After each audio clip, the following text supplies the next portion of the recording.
कारी साहब जिस तरह से वो भी बात कर रहे थे, ये जो उनके तहफ़्फ़ुज़ात हैं, एक तो ये कि ये तहफ़्फ़ुज़ात आप समझ रहे हैं कि ये ठीक है, और अगर ये सीट्स में इजाफा हुआ है नेशनल असम्बली में कराची की सीट्स में, तो इसको किस जमात को फ़ायदा हो रहा है? नहीं, इस तरह नहीं कहा जा सकता है।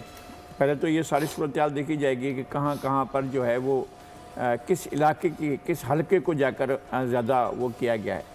अगर ये भी नहीं कहा जा सकता कि कौन सा हलका किस पार्टी का है। अच्छा, अगर हम 70 के इलेक्शन का रिजल्ट देखें तो उनका बिल्कुल ही टोटल एक अलग पस मंज़र है। ठीक, और उसमें एडजस्टमेंट्स भी बड़ी अजीब हुई हैं और लोगों ने अपनी सीटें छोड़ी हैं और ख़ुद अपनी सीटें जो भी यकीनी सीटें थी वो उम्मीदवार छोड़ गए, क्योंकि उम्मीदवारों को कहीं और अप्रोच किया गया, कहा कि जी नहीं वो करें। ख़ुद MQM ने अपना 1993 में खुद छोड़ दिया था। कौमी असम्बली के इलेक्शन ही नहीं लड़ रहे थे वो इलेक्शन हो रहे थे और उसमें पूरी की पूरी पार्टी ने अपने वो कर दिया, बाइकाट कर दिया। उससे पहले जो है उन्होंने वो कर दिया था कि जनाब असम्बली छोड़ दी थी। ये हुआ है जी जी। फिर ये कि अभी MQM से आप पूछ लें कि जनाब 2018 के इलेक्शन में कराची शहर में एक और पार्टी ने 14 सीटें ली थी और आप वहाँ से पाकिस्तान ऐसी जगहों से हारे हैं जिनका कोई तस्वर भी नहीं कर सकता। ये हुआ है बिल्कुल। तो मैं ये समझता हूँ कि मुख्तलिफ चीज़ें होती हैं जो मुख्तलिफ आम, इनकी कारकर्दगी क्या है, ये क्या पैकेज लेकर जाते हैं आवाम के पास, कौन सा नारा लेकर जाते हैं।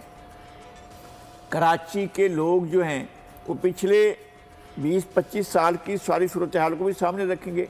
सही। वो ये ज़रूर देखेंगे कि जो लोग मुंतखब होते रहे हैं उन्होंने क्या डिलीवर किया है, क्या नतीजा है उसका, कौन सी चीज़ें जो हैं वो बेहतर हुई हैं।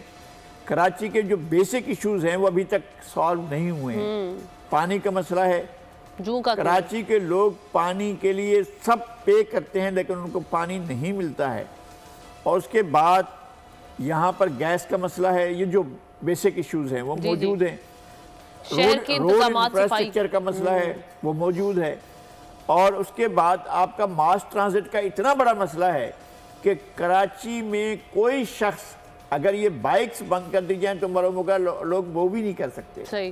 फैमिली आपको हैरत होगी जब निकलें तो आप देखें कि शहर के अंदर ऐसी जगहें भी हैं जो लोग पूरा ख़ानदान एक बाइक पर बैठा हुआ है, एक मियाँ चला रहे हैं, बेगम साथ बैठी हुई हैं और 5-6 बच्चों को कहीं आगे कहीं पीछे किधर फंसा कर वो लेकर जा रहे हैं। तो ये है लोगों का मसला, लोगों का ट्रांसपोर्ट का मसला है, लोगों का बहुत से और मसाइल इस तरह के हैं, लोगों का एजुकेशन का मसला है। आपके पास यहाँ कराची जैसे शहर में अब जो भी लोअर मिडिल क्लास का आदमी भी है तो वो भी चाहता है कि मेरा बच्चा जो है वो प्राइवेट स्कूल में पढ़े। तो सरकारी तालीमी इदारे जो उनकी क्या सूरत हाल है उसके ऊपर क्यों नहीं तवज्जो दी जा रही है। ये सारी चीज़ें देखने की, इस पर जाकर लोग इलेक्शन लड़ेंगे।